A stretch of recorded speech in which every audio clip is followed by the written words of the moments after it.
No. Yeah. So AI, sharks and waters and AI and theories and Hollywood and things crashing and the world being saved, and I'm here. Dave, can we just jump into it? Okay, all right, fine, let's jump into it.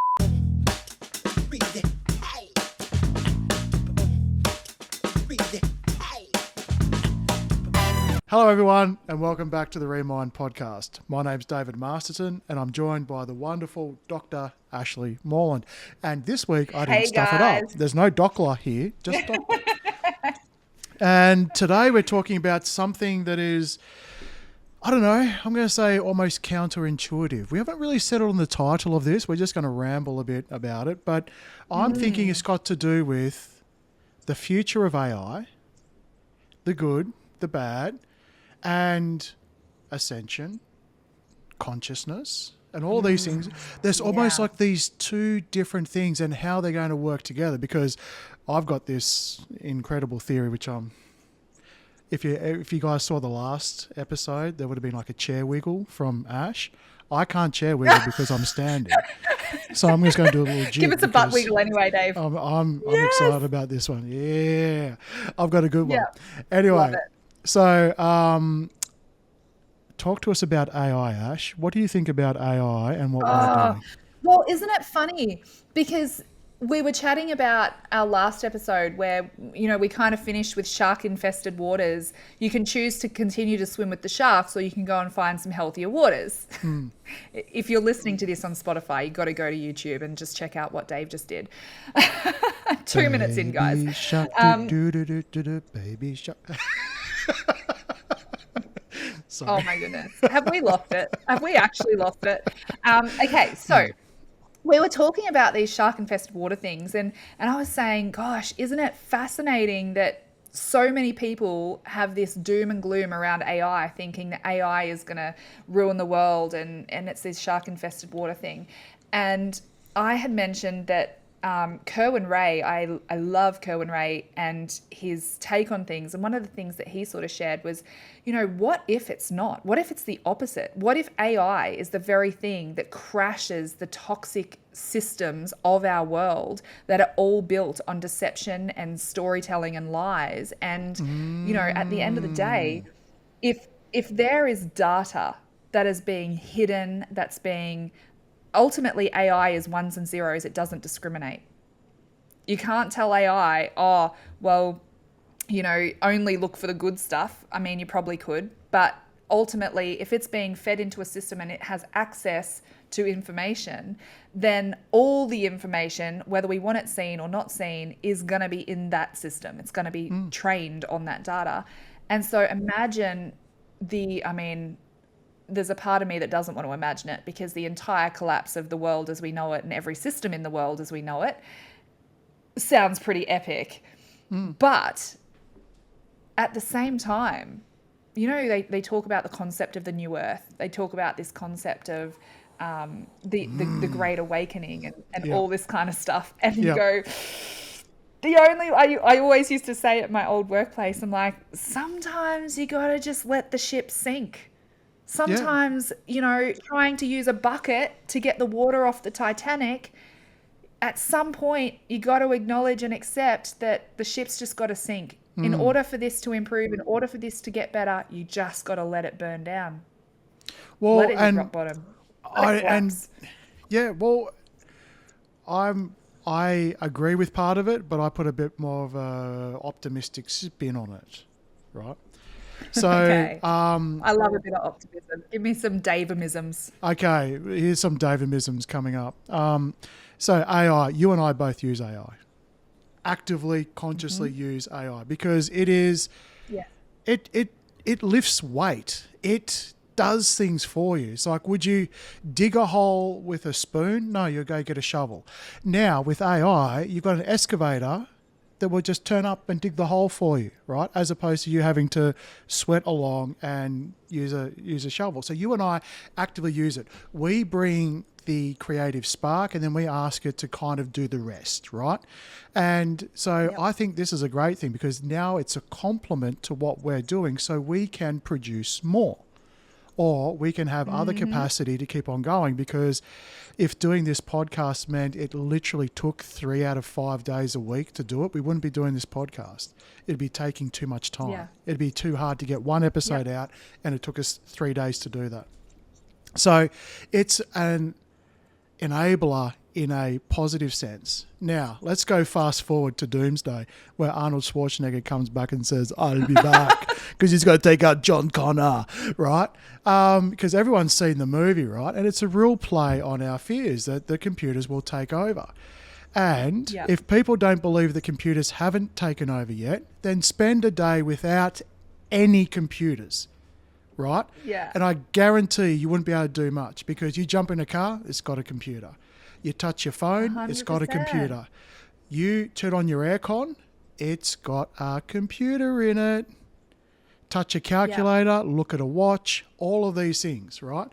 So then, yes, we have our iPads and our PCs and all of that. The computers have taken over to support what we're doing, okay? Now, the whole idea of the takeover is that it will exterminate us for our own good or for their own good, whatever it is. Now, I don't believe that's happening. However, this is absolutely what I see, and I love the fact you talked about New Earth, because I believe that when you think about and you vibrate and you are aware at a certain level, that's what you perceive. And guess what? You can occupy a space and time that is your reality in the same place that someone else perceives it differently, but you're having a different experience. So it's not like one gets wiped out and the other one, you know, just thrives. It could be the same time and space. But picture this, and this is a guaranteed, David, on the 26th of June, 2024 prediction. AI will force consciousness awakening. Boom. And you want to know the reason why? Because AI will get so clever that it will be able to reproduce David at this point saying something that someone else could type in, and you would look, sound, and act exactly like it. Why? Because there's hundreds of hours of David on the internet that it could learn how to recreate this video. There's hundreds of hours 100%. Of voice of that. Now, what do we, as a society, and when it comes to law, and when it comes to proof and evidence and logic, what do we rely on? What we see and what we hear. Right? Now, AI is going to be able to change all of that, where evidence is no longer going to be a photo or a video. It's no longer going to be a recording of someone's voice, because all of that can be replicated. So now what's going to happen? You have to then tap into that little bullshit detector that you've got inside of you, which is called your knock, intuition. Yes. Because now I love this. My husband and I have this chat all the time. So you can imagine you've got the assistance of AI, and it doesn't matter. Like the truth will always be within you. You'll kind of go, that's not right. Doesn't matter what it is, because what we've been programmed to do is I can confirm that's right based on the evidence, right? Which is basically what science... But the evidence is only seen based on what our physical eyes and our physical ears can see. So what is it going to do? It's going to force people into this fact that they're going to go so damn crazy because they're going to second guess everything. Was that really a video of them, or was that just created by AI? Is that really them saying it, or is that someone just trying to make me, believe they said something different and, I should unfriend them because they lied? Go back to the last episode, Samurai Sword, right? 100%. So I'm excited about it. I love this. I'm excited about it. And it's so funny that you're bringing this up, because a little while ago, in a snap of a moment, just got so shitted off because my intuition was, my little, what do you want to call them? Like, we'll my call little them intuition radar thing. What is it? What's the Spider-Man? The Spidey tingles. Spidey senses. That's Spidey senses. My Spidey senses were going right off, and it sort of really started happening over the last few years, where I had to, everything you're seeing, like what people were posting on social media and what they were putting out in their marketing copy and all their materials and how they were portraying themselves, I was like, wow, they must be really amazing. And then I just sort of sit and I observe. And it actually happened just this week, where I have literally been watching and sitting in the space of this person all year. And I sent a message to my team, I don't know, maybe a month ago, saying, next year, I think I might prioritize this. It looks amazing, like this whole entire, let's say, mastermind type thing.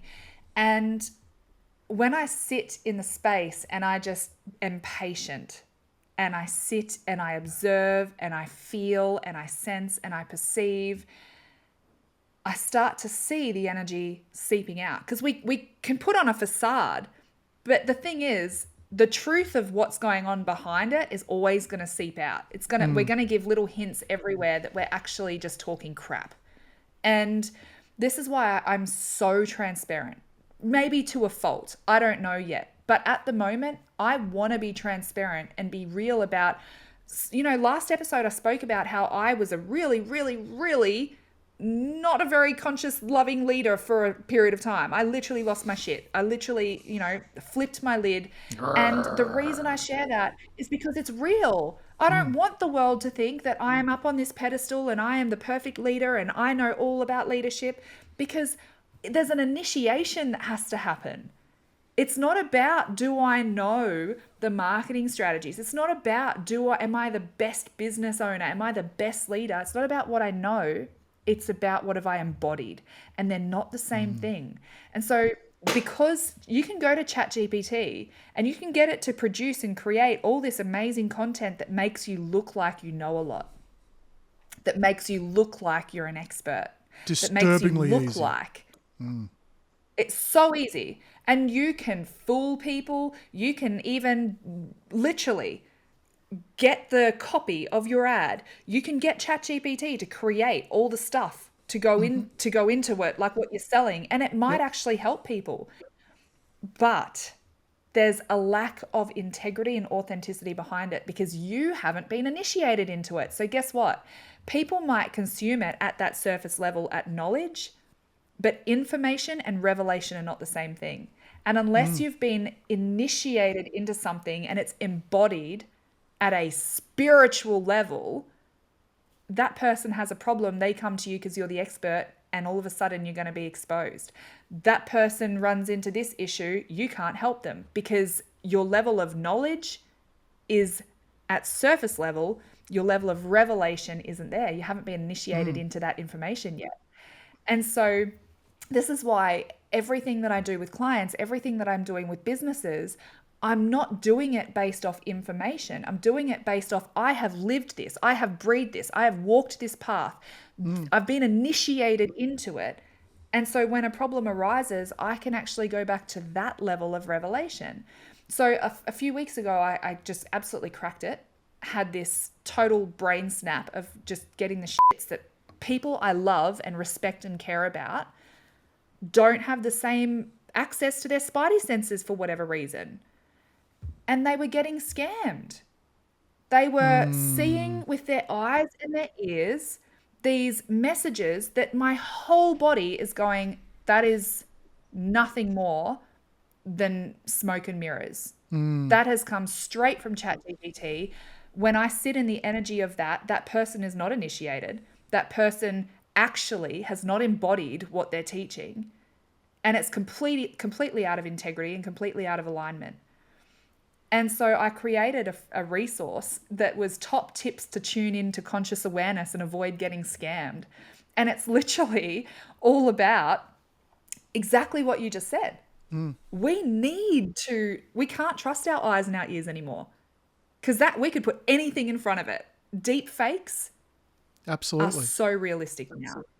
When you've got Mid-Journey that can create any image, you can't trust what your eyes are seeing anymore. You can't trust what your ears are hearing anymore. Even the fake messages like, oh, hey, mum, I'm at the shops and my card's not working. Can you transfer money, or can you, whatever? You can't trust that stuff. And so how do we avoid getting scammed? we got to be able to come in. We got to be able to tune into our spirit. Yep. And if we're disconnected from our sense of self and we're not present in our body, guess what's going to happen? We're going to get scammed. Well, we're going to get royally screwed. Imagine this, right? So we talked about New Earth, and I want to think about it more of a split, right? And in one side, you're going to have brain-driven, and the other side, you're going to have conscious-driven. So the AI itself is going to be the leader of the brain-driven collective, right? Because we've spoken about the collective consciousness before, right? So it's been very much a very personal thing. It's our higher self. It's who are we and all of that. But we as individuals, we are at a conscious level tapped into a collective consciousness at that level. Now you can imagine that if you had a split, and in the new earth, you're going to have the collective consciousness, which is going to be the conscious side of it. Well, for those who can't jump into that just yet, they're going to have a collective consciousness, but it's going to be called AI. And it's all going to be brain driven. And so, but the beauty of all this is you have a choice. Now, you might not be ready. You might not want to go along or you might actually have a soul contract, which says at the moment, you still need to go down the brain consciousness side. Right? Yeah. It could be any one of those things, but certainly these things will coexist. But just because at the moment you can see it, it doesn't necessarily mean it's going to affect you. And I've been seeing this message around a lot, that as the sort of split happens, you're going to still be able to see and perceive the other things that are happening, but they're not necessarily going to be on you. Just because you can see it doesn't necessarily mean pretend like there's glass in front. But the healing journey to come out of that, oh my God, especially for me, it was sort of like I was so head-centered it wasn't funny. And it was just sort of like, bring on technology, bring on all of that, prove that you're right, I'll prove that I'm right, we'll discuss it, we'll do that. It's all about logic, and we'll all just sort of beat ourselves on that, and there'll eventually be a winner. But it's going to be really exciting, from an AI point of view, how we can create. And you've mentioned about the sort of darker side of AI. Now, the darker side of AI is going to be that someone just sort of says, I don't know what to do, I want to create a business, give me some ideas. You could literally type that into Chat GPT and it'll spit out some ideas. You'll go 1, 2, 3, 100%. 4. You go, great. I like number 3. Can you please expand on number 3 as to what I'd need to do that? And then you can say from there, can you write a bit? You can write a business plan. Give me the business plan. Yep. And you create my first 1 month of social media posts, and then create the images for the social media posts, and then export them and upload them into Canva, whack them in your scheduler. It's done. Yep. And never been easier. You can do all of that. And just as a side note, it'd be disturbing to know exactly how much social media content is AI generated. Because again, you and I use it, and that's okay, but we direct what we need from it. Yep. We sort of say, this is what we've done. And not only that, we use it as a skeleton. So for us, it's going, okay, you do the heavy lifting, so then I can bring my soul to it. Because, even we created our marketing strategy and things like that. But on no planet would we copy and paste something from ChatGPT and go, that'll do. It requires us to actually bring consciousness to it, and to bring our own energy to it, and our own stories and our own anecdotes and our own examples, and feel into that, because otherwise it's just noise. Yeah, well, how many courses are you seeing? Noise. Like, I'm seeing a lot of people creating courses, and I'm seeing a lot of them selling courses. And I just wondered to myself, with this proliferation of courses, how many of them are 90% generated by ChatGPT? Because you can literally almost all of them. You can just tell it, and it will do it. So, but here's a funny thing, and this is where your intuition comes in. Just because it's written by ChatGPT doesn't mean it's shit.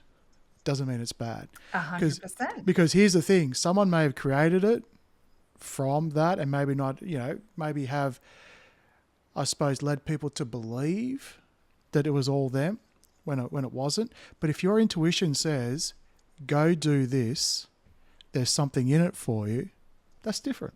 Because there's an experience, there's a learning, 100%. there's a something, even though it may not make logical sense. Or that might be a domino to fall in the next thing. And that's where I find that up until now, you could exist using your brain and be fairly successful because your eyes can see everything that's real, and for the most part, anything that's not real, it will not see. Your ears will do the same thing. AI comes in and shatters that, and now people are sort of forced to, okay, I literally cannot live this way anymore. There has to be another way. Oh, and then people will be reminded of their intuition and then go, okay, they have no choice. And that's what makes me so excited. Yeah. It's going to be... I love that, Dave. I love it. And even I look at it and go, you can go to AI and go, hey, give me the strategies to overcome nervous system dysregulation. And AI will give you all the strategies. This is why I never have a fear that we'll ever be impacted. I mean, we'll be impacted, but I never have a fear that our purpose and our mission and our vision will ever be drastically impacted. It'll be supported. I see AI as being a support tool, because what AI can't do is it can't give that soul and spirit level connection to people. And when people are feeling, literally hell means separation from all that is. So if separation, what is the human condition? The human condition is the lie of shame, which is, I can't be seen. I'm not enough. I'm not good enough. I'm not safe to be seen. It's not safe to be vulnerable. So at that absolute fundamental basis of human level, of soul level, AI can give you all the tools and all the resources, but all the tools and resources, it's like having all of the ingredients in the whole entire kitchen to create a masterpiece. But if you don't have the connection and the purpose-driven, unique skill set of the chef to turn those ingredients into the masterpiece, well, then the ingredients are pointless. And that's the link that's missing for a lot of people. Is it's so much as it's as much about the person, the guide, the tour guide, creating an emotionally and psychologically safe space, being able to see you and hear you and respond to your soul at a spiritual level, not just with information at a mental level, that I see that as we as humans are literally biologically and spiritually wired for connection with and to other souls. So even in this information era, I feel like we've done with the Industrial Revolution and we're in this information era. And it's a great. I love what you're getting at with the awakening. And the funny thing is that when we talk about all these things that can make you feel like a superhero, right? If you always ever wanted to write a book, it can help you write a book, if not write the book for you. If you wanted to do graphic design, you could jump into Midjourney, or even now DALL-E, which is the Chat GPT version of it. It's a bit easier to use, can create artwork for you. So, and you can suddenly now create, and you can create these things that were thought impossible or would take a huge amount of time. And you sort of think, wow, I'm Superman. But then you look to your left. That's actually my right. And I look to my left and I look to my right. And guess what? Everyone can do it. It is an incredible leveler of ability. The great equalizer. Really, right? And so now it's sort of like, yes, you can create a course, but so can the person next to you, the person behind you, and the person in front of you. And so just because you have a course and you create an accreditation, suddenly courses and accreditation mean what? And this is where it's going to come back to what is and what is not for you when it comes to intuition. So it all points back. But the great thing is this tool, like no one would look at an in-ground pool and go, so did you hand shovel that or did you get an excavator in? Because that will determine whether I get in the pool or not. You know, if you really I wanted love that. You should have hand shoveled that. So no one gives a shit. Why wouldn't you bring an excavator? Or if you sort of say to someone, I hand shoveled that pool. It's like, I mean, that's incredible, but why? Why would you? Yeah. Were excavators just on strike that day? You couldn't afford however much it was, which would have been like, you know, whatever % of the actual build. No, they'll be sort of there going, okay, did you film it for YouTube or something? Like that's one of the only reasons why. Such a good point. And I see this in the education system. Like the education system is actually, to me, failing our kids because they have all these checkers for the use of AI and all this stuff, and it's like I want you my can't kids get around to be now as able well. to interact. I want my kids to be able to interact and enhance their work with technology. The lack of creativity of assessment tasks is probably the bigger issue here, or what your, in my work, my assessment tasks were always quite unique because I didn't value someone being able to recall information. I valued someone's ability to perceive, someone's ability to critically think, someone's ability to actually analyze and go deeper in things. And so if they were the things that were valued, I don't care how you got there. And I used to say this to my students all the time. I'd be like, guys, I don't care how you get here, but I'm going to create literal situations where you can use whatever tools and resources you want, but how you use that, your ability to critically think, your ability to connect in with the process is going to be so much more important than your ability to produce the right words that I'm looking for in the right orders. That's rubbish. So when we can raise up a generation of people who can think critically and who can step back and analyze things and look at their approach to something, I'm reminded of during COVID when the Premier stood up and said, oh, go and get yourself some Panadol.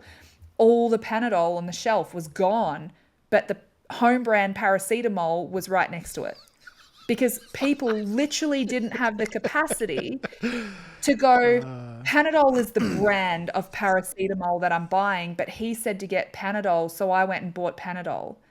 And now I'm whinging because I can't get Panadol, but the paracetamol is just there.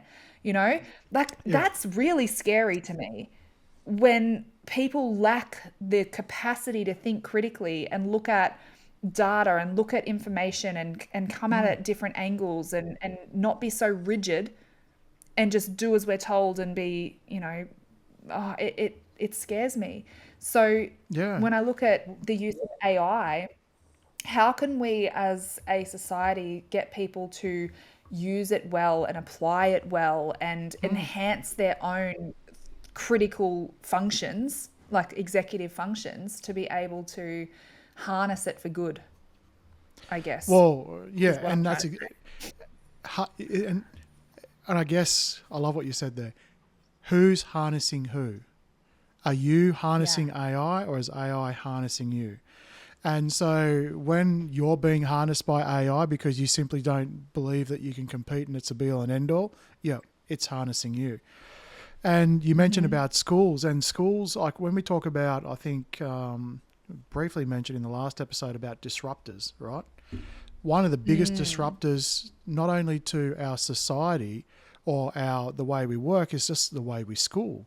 AI has now disrupted school so completely.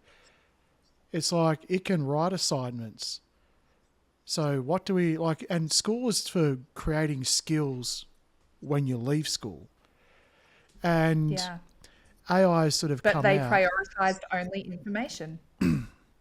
Now, and exactly what we've been talking about, information is not the currency anymore. It's not about what you know. Anyone can access information at the tip of their fingertips. Yep. I mean, now you need to be able to discern what's right and what's wrong, because AI won't always get it right. But then you sort of look at schools and then they sort of go, well, how much is it being used? Well, I know there's a lot of AI detection tools being used, because the AI can fool the old system.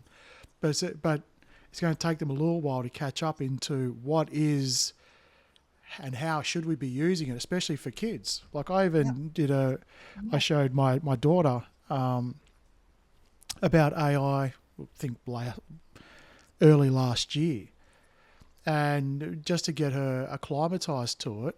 And we just did a simple thing. She's absolutely dying to get a dog, to get a puppy. And so we sat down and I showed her how to use AI for that.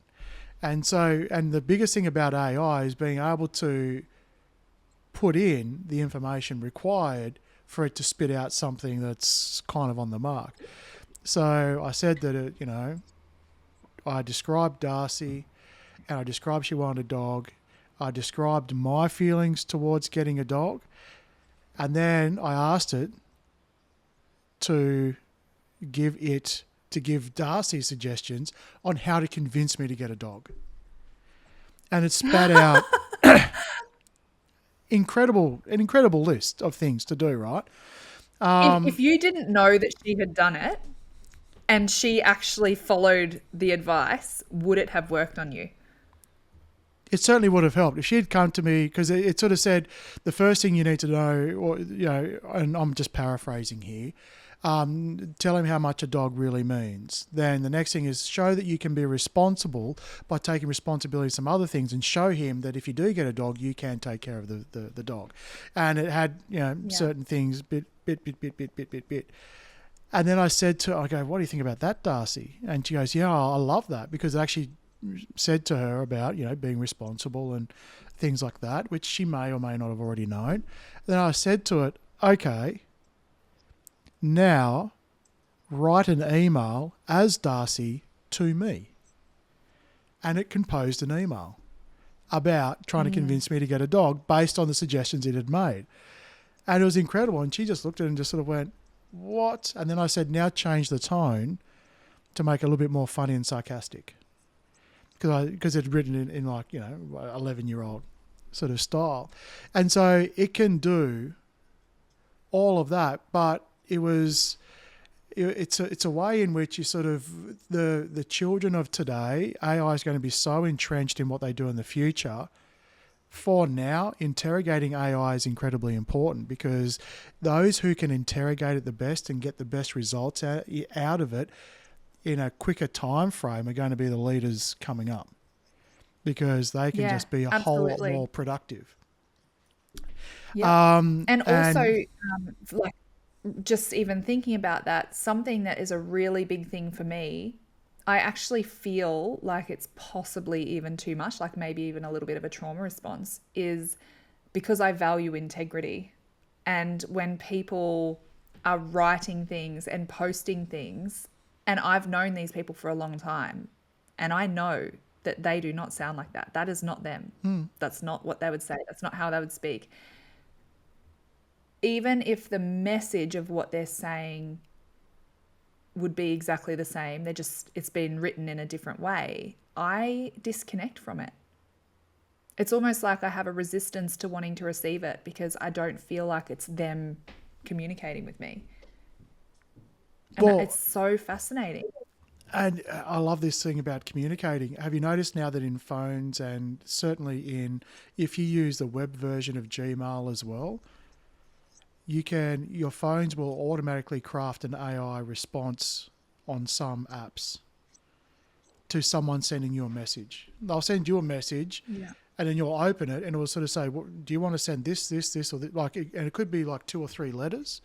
2 or 3 words, down to, you can actually ask Gemini, I think that's what it's called on Google, to do an AI automated response to that email. And so it's going to be less about you and me talking, especially over messages. It'll be more about your AI talking to my AI, and we're just going to oversee the response. That's Oh my gosh. could you imagine that? But again, Well, when it, you know, when we employ people like receptionists and admin people, it's kind of like get your person to talk to my person anyway. exactly. But So, you'll know yeah. definitely when I send you a thumbs up in a message, you know you're talking to me. I will always know that I'm talking to you. Yeah. It's like those, you know, with certain people, this is so off topic, and that tells me we're about to wrap up anyway. But, you know, there's certain people that say I love you in weird ways. Like my husband will flip the toilet roll. Instead of coming over the top, it'll come underneath. And it's You mean his the right, weird little way of the saying I love wrong you. way versus the right way? Is that what you're talking about? So I like it with the roll coming over the top. And Yep. he knows that I like it with the roll coming over the top. And so Yep. every chance that he gets or it crosses his mind, he will flip the roll. So he knows the next time I go to the toilet, I'm going to go, oh, he thought of me, even though he's being really annoying about it. But that's like his weird little way of saying, I love you. Nice. Well, And you with the thumbs up, yeah, there you go. that's There- what there that it is for is. me. But just so you know, the original patent of the toilet roll actually had it illustrated in one way. So they actually use a right Which way. was over the versus- top. Yes. Yeah, totally. I'm right. He's wrong. It's so funny. I love it. Oh, I love it. Well, I love this chat, Dave. This is so good. And I'd love to hear from people, you know, like, where do you sit with AI? How do you use AI? Has this conversation changed the way that you will use AI? Gosh. Have you been avoiding AI? You know, just let us know. And why? Like, what's the fear around it? And the conversation on your intuition, like how connected do you actually feel to your sense of self? And can you trust your intuition? Or do you find yourself being quite gullible and quite misled and being scammed and ripped off a lot and led astray? Whether that's in dating, you know, where you go, oh my the gosh, how catfish. did I not Yeah. see this? Or, yeah, how did I not see this? Or if you've invested a ton of money into something and you got scammed by all the broken promises and all the, you know, lights and mirrors at the start, the smoke and mirrors at the start, but it hasn't delivered. What is that for you? What's the missing link? And also, speaking of links, we'll pop the link to the resource that I created, the ebook resource that I created, where I spoke about this in more detail in the show notes. Yep. Sounds great. All right, guys. Amazing. If you got to this point, thumbs up. Subscribe if you haven't already. And we will see you next week. Bye-bye. Yes, we will. Bye.